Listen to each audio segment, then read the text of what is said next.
I look at AI as that's table stakes, but it's actually what are we doing to solve business outcomes? And at Zoom, we view customer experience a little bit different. We feel everybody in the organization is responsible for a good experience for our customers.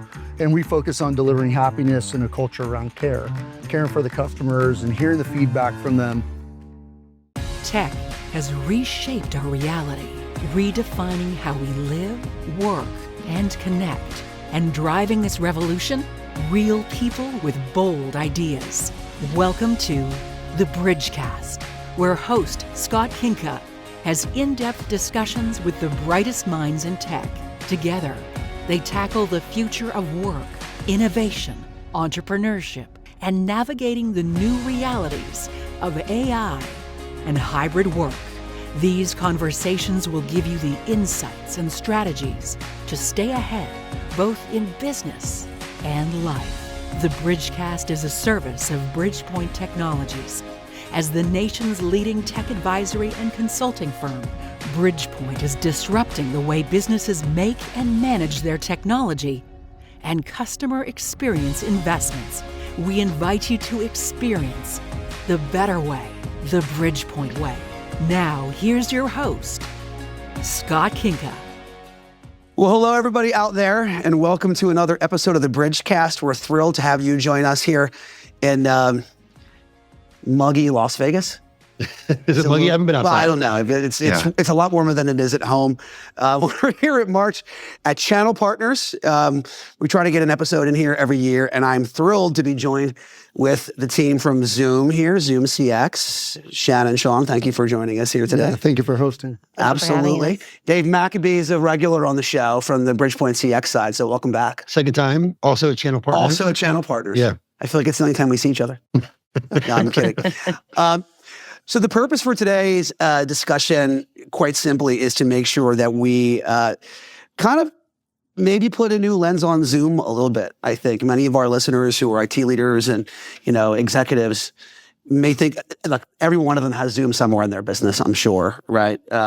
But ultimately, we're sort of migrating over. We're here to talk about CX today, but Sean, you actually led Zoom, the Zoom voice team for a while there as well, right? Yeah, I started Zoom right at the beginning of the pandemic, and it was the evolution of bringing Zoom Phone to market. And so 5 years ago, we delivered Zoom Phone out in the market in a short period of time at about 7 million subscribers.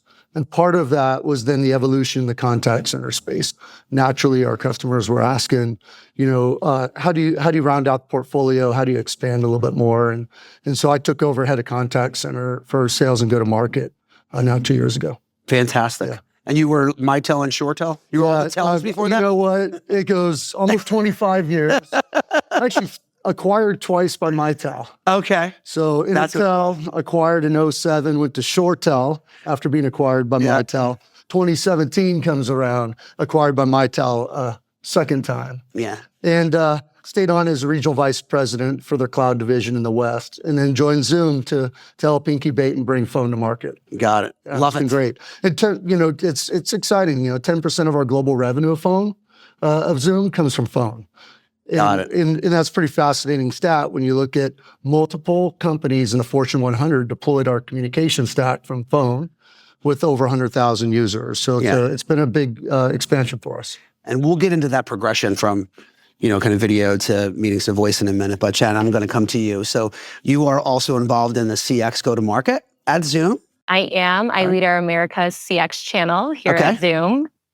I joined from Five9 about 2 years ago, and it's been an evolution. We've quickly picked up a lot of steam, a lot of headway, and in this AI revolution, I couldn't be more excited to be here today with all of you, and also here at Zoom leading our CX channel. Awesome. We're thrilled to have you on the show. You were Five9 and Dialpad. Yes. Okay. And Zoom, you said roughly 2 years? Roughly 2 years, okay. Yes. And Dave, you get to introduce yourself again. All right. Tell us a little bit about...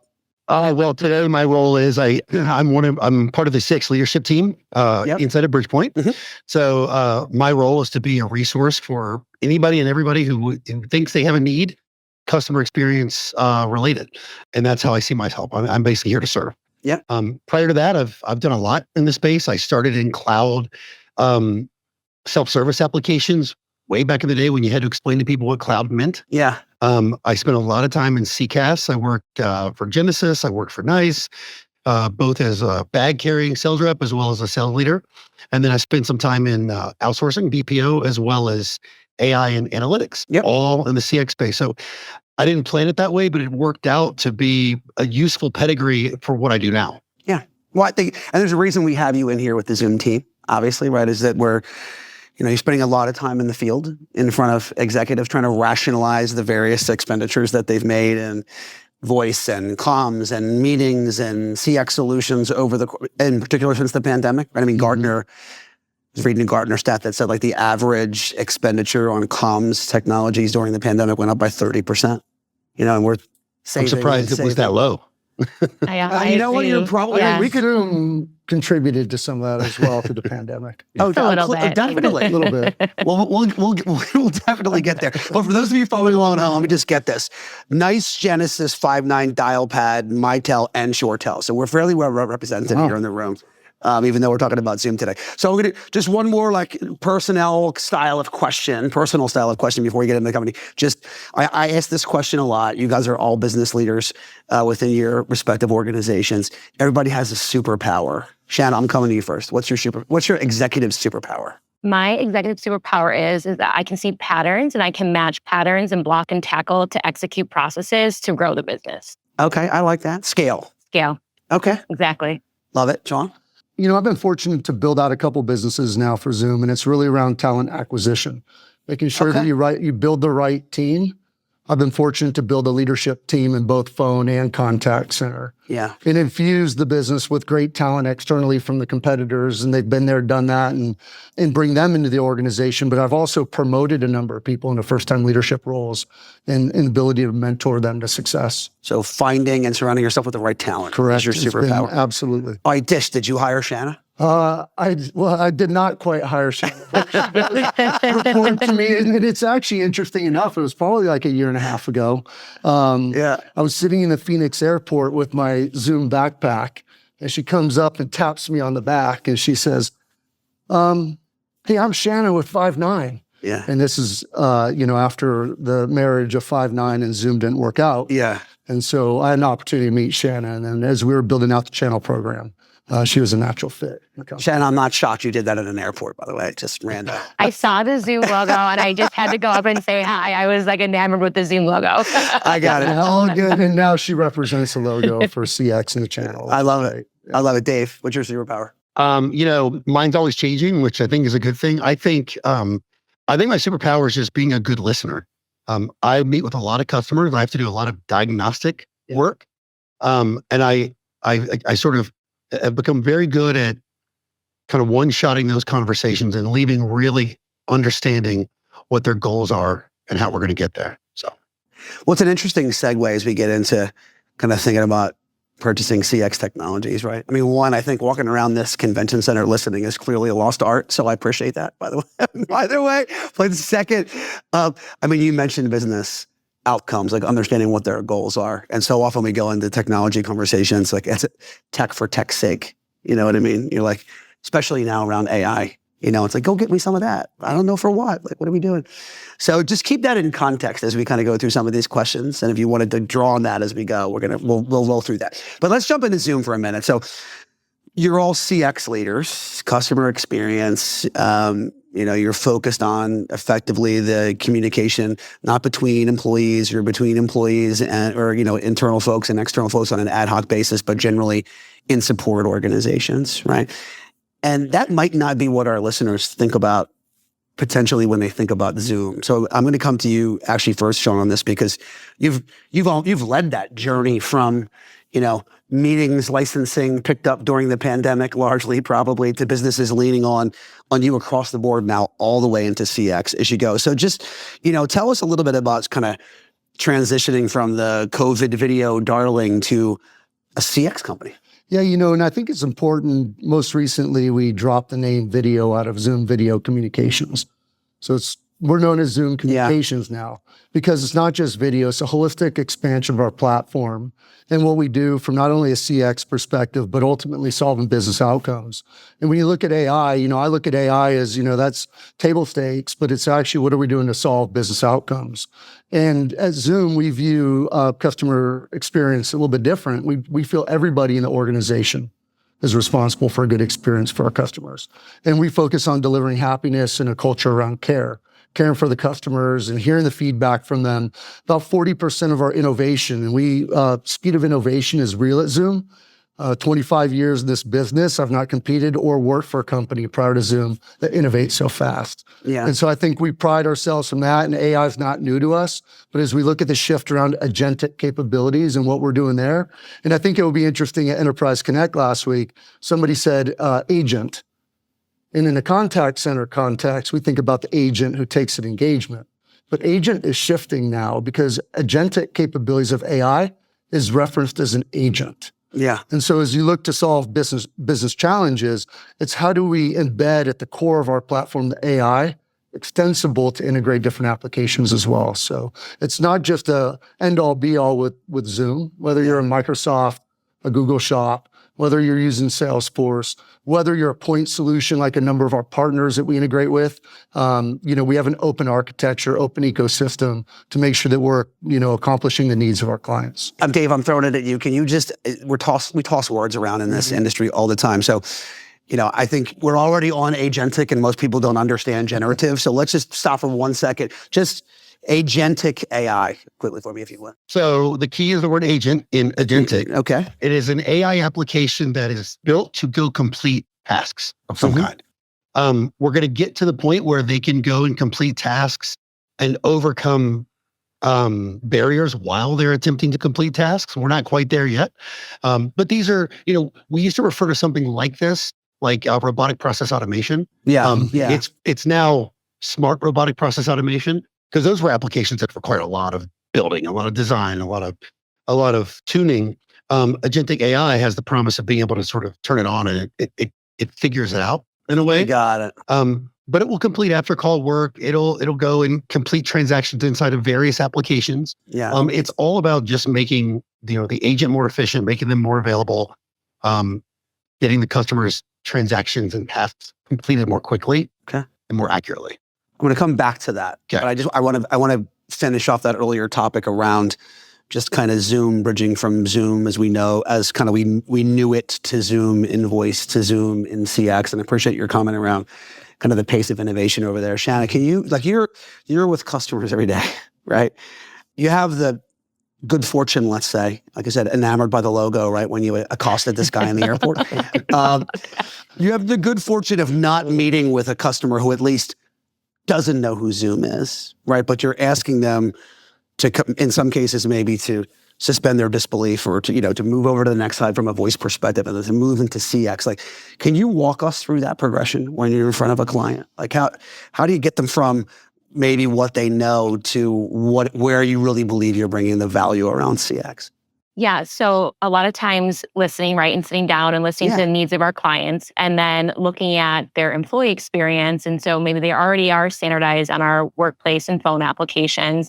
And then looking at their agent, supervisor, and admin experience and talking about things like AI expert assist. And so how do we give that autonomous decision-making or those playbooks or those next best actions, and then the integrations into the CRM and listening to the business outcomes that that client might need.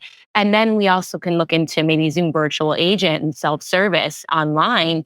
And so now we have an EX, CX experience that's giving our clients a total experience. And so we also do have a lot of net new clients that we speak to that are not a Zoom customer at all. Can you believe that? Not really. I mean, well, at least there's got to be a few seats sitting around. It is very important, like the comment that she made, when we released our contact center and where we are now with the evolution of it, we're winning customers that maybe are on different platforms. Oh, yeah. And maybe not on Zoom meetings. And we've had the fortunate opportunity. I think that speaks highly to that investment that we've made in the CX space. So even if they're on some sort of Microsoft platform using Microsoft Teams, we released last week the ability to integrate with Microsoft Teams as well from our contact center. So taking that vision of the marketplace and the opportunity is, I think, extremely valuable there. Yeah. Your CIO, Gary Sorrentino, who you all know, has been a great friend of the show and a great friend of Bridgepoint. He always says, we're very focused on meeting customers where they are. Is that a good way to describe that? Exactly. Yeah, absolutely. And then also, I mean, if we do want to think about our native video channel as well, we have a lot of customers leveraging our video channel in their customer experience environment. And they're not only improving CSAT scores, but they're also lowering handle time. And we also just announced this month as well that we have AI Expert Assist for our video channel. So now the agent, while they're on the video with their consumer or their customer, they can now not only meet their customers how they would like to do business, but then the agent also has that same experience that we had from the voice channel now on the video channel. Yeah. So they're going to have that next best action. And then all the supervisors and the data will still be within that call as well, no matter if you're on voice or video or chat. Do I think about that as an embed, like in the customer's website from a support perspective? They're not on the client. It's not even it could be embedded on the mobile or through their website. For the foreign consumer, there's no client download required on Zoom. So they don't have to have the Zoom client in order to interface. Got it. We have a consumer client of ours right now that routes in and can promote from a chat or a voice call into a video engagement. And then they could go in that video engagement and the consumer can show physically the device they're having issues with. And the time to resolution is almost 50% less because I'm not trying to troubleshoot over the phone. Have you clicked this button 3 times? Have you done this or that, right? Yeah, look down to the bottom. Is there a red button? Yeah, I get totally. So, I mean, a lot of it is first call resolution, reduction of average handling time. Let's face it, as consumers right now, we've got a lot on our plate. Last thing we want to do is talk to somebody for an extended period of time and be transferred to multiple people and have a poor experience. And also you're reducing customer effort when you do. I mean, that to me, that's one of the biggest metrics people don't talk enough about, which is how, when you're trying to troubleshoot any technical sort of issue over the telephone, how painful it is for the consumer. Because all the burden is shifted to them to try to describe their problem. And this just drags on. And we all dread that call, right? Totally. To be able to do that over videos. Amazing. Yeah, I mean, it does beg an interesting question though, right? I mean, we go through, we talked about agentic and generative and whatever the word of the week is, and it was omni-channel and CX forever, 6-8 years ago, if you believed what all your competitors in CX were telling you, we were all going to be doing 100% of our support on video. Very and true. It kind of didn't really go anywhere. So I'm going to ask Dave this, why now then? Why do you think it's working now? Is it the technology got there to make it easier to not have to have a client, to your point, Sean, or are we more acceptable of that post-COVID because we sort of, grew and changed? Why now? Yeah, I think that's a big part of it. I think that people just finally got comfortable with video. I mean, think about pre-pandemic, you still had the folks that wouldn't turn their cameras on, or you still have the folks who would. Yeah. But they're few and far between. We just sort of accepted this is here to stay. And that's how we do business now, and we're all pretty comfortable with that. I think for a lot of reasons, one, if you go back 5 or 6 years, people weren't rushing to video because even then we're all pretty mobile. I'd rather get this done over voice or in my time over an SMS interaction back and forth. But I'm not sitting still where I can do this in a video interaction. But now video is available all the time. It's right there. It's on our devices. And when the other thing I think has helped us a lot is across the industry, hold times have come way down for most organizations. And so the expectation now of the consumer is, I'm not going to be sitting there waiting for 15 minutes till someone finally comes on this video interaction. Yeah. And they're usually rewarded with less than a 2-minute hold time before they're in an interaction and solving their problem. So I don't think there's one thing, but there's a few things that have combined to make video more acceptable. I have to follow down that one statement that you made though, and then I'll ask you all to jump in on it, which is universally hold times are going down. And I'll give you some thoughts on it, but is this because we're less apt to hang on the phone and we just hang up? So our abandonment rate's higher? Is it because all of a sudden everybody just magically got better at managing their queues? Like, why is this a cumulative thing, across the industry in your mind? I'd like to believe it's because we've spent the last 15 years pounding it into companies' heads that they've got to take customer experience seriously. And I think that that's a big part of it. Yeah. It used to be that was a call center, the contact center was a call center. Now TX has a seat in the executive suite. And so they have an equal, mind share with the rest of the organization. So not a necessary evil in the business, but a driver. It for most organizations is the last competitive advantage or differentiator that they have. Yeah. We can buy our widgets anywhere. Why do I do business with this company? Because I like the experience of doing business with them, whether that's brick and mortar or online. And so people figure that out. I used to say this 5 years ago, 6 years ago, I'd be giving presentations and you'd still have people kind of, shake their heads and say, well, not for us. We're special. We're different. Yeah. And now universally, it's just an accepted axiom. Got it. Anything to add? Yeah, I'm going to, no surprise, bring it back to AI also, and the impact of that of digital self-service and flexibility, channel of choice, whether it's voice bot automation.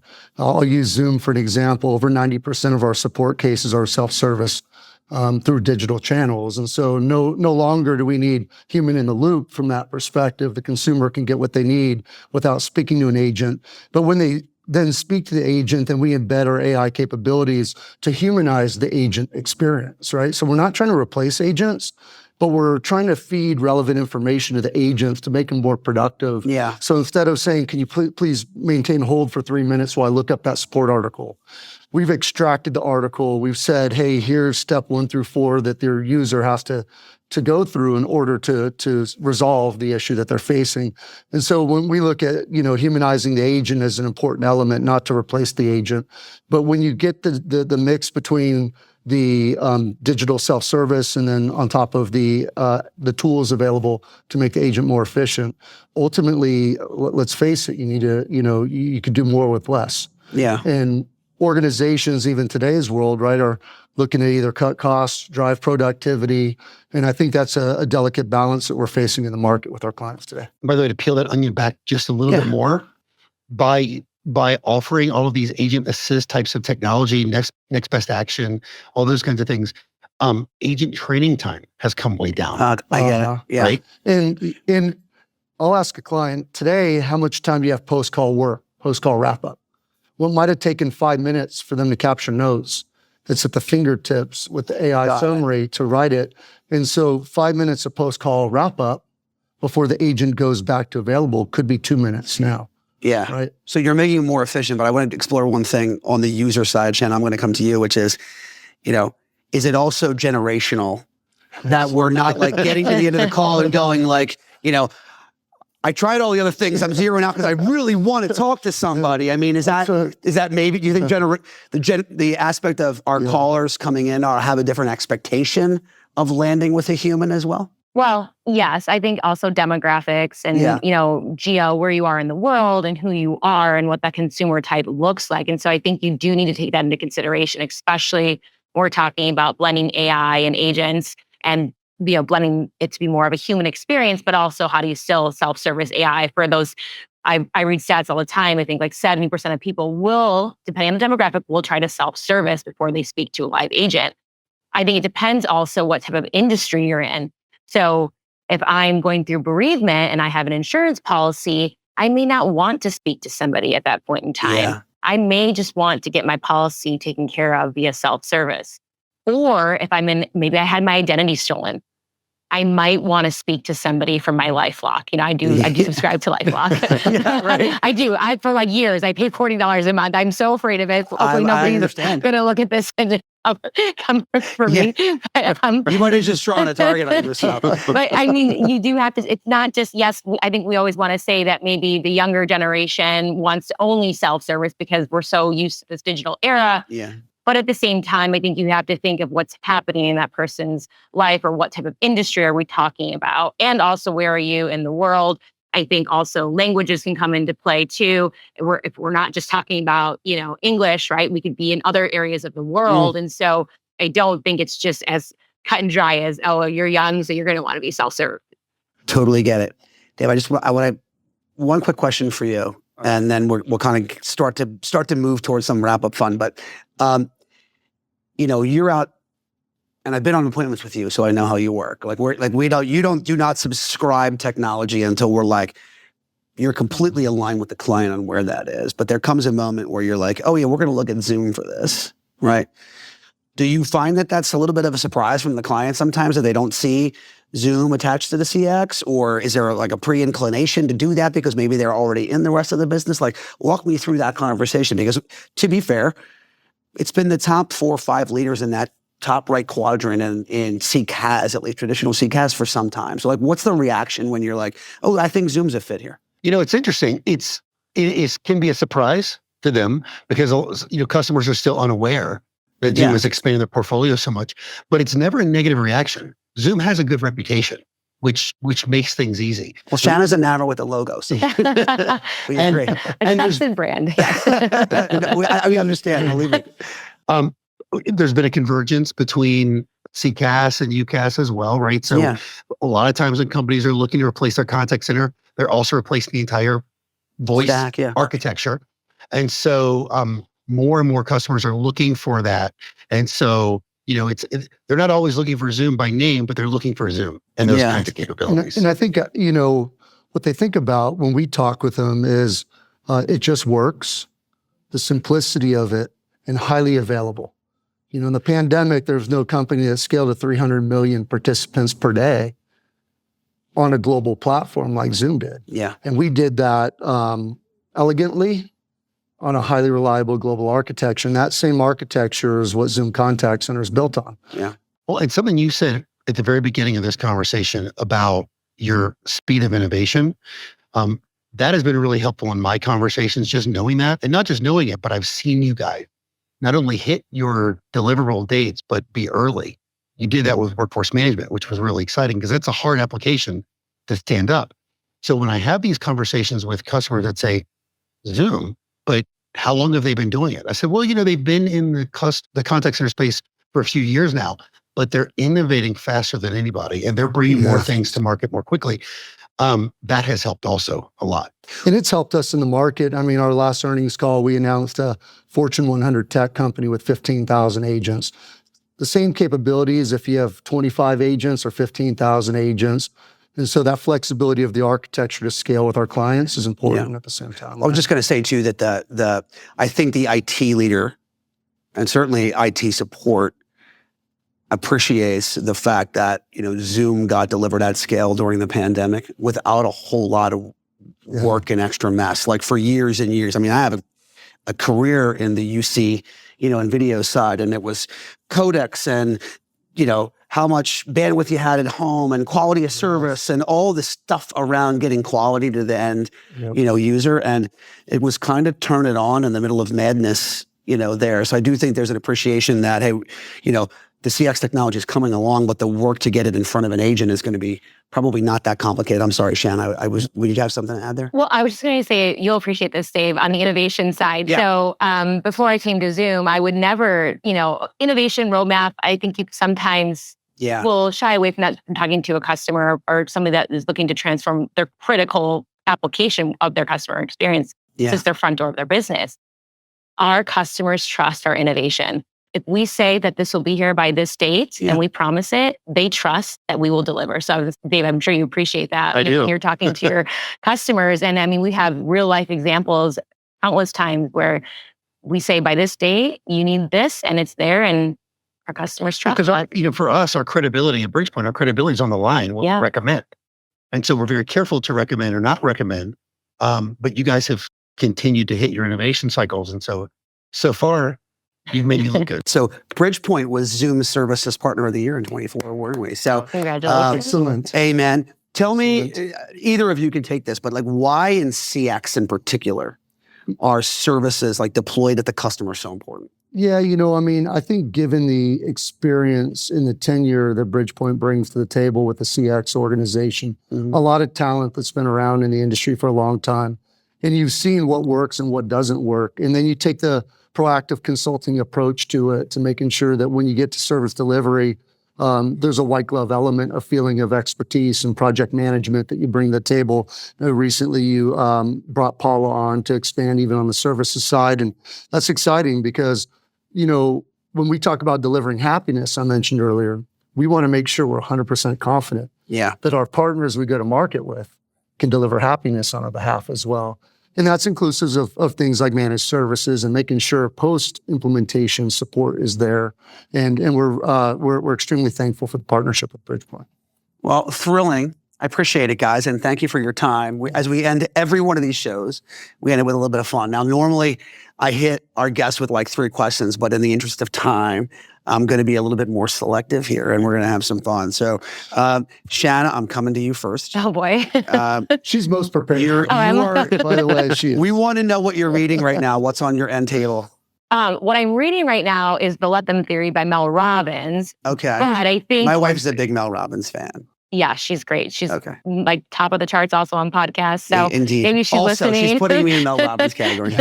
Well, what's your business tone? What are you reading on the business side right now? Well, I brought one of my favorite books with me. Look at you. You have the homework assignment down. Get that on camera there. It's The War of Art by Stephen Pressfield. So I really enjoyed this book because it says break through the blocks and win your inner creative battles. And so no, it doesn't mean just being an artist. It's what's your own personal superpower and how do you unlock that? And so this book to me was it was a game changer. And I also like to ask people when I meet them, what is your favorite book? And so somebody that I know in where I live, I asked this person, what is your favorite book? And this was it. And it was a great book to read. Is The War of Art also play on words on Sun Tzu's Art of War? Is that ever referenced in there at all or no? No, it's not. Yeah, we've mentioned that book on this show multiple times. It comes up a bunch. I love it, but it's all good. All right, I'm going to go, Sean, I'm coming to you. Right. I need what's the most recent leadership lesson that you learned that you feel like you should have known already? Oh boy, that's 20 years in leadership, man. There's a lot. You said you were going to write a book, so you should have me ready to go. You encouraged me to write a book, and I think back to a lot of good lessons, right? And I've been fortunate, as I talked about, building my career with bringing on great people, and I've got 7 direct leaders that run our Americas organization, and good there.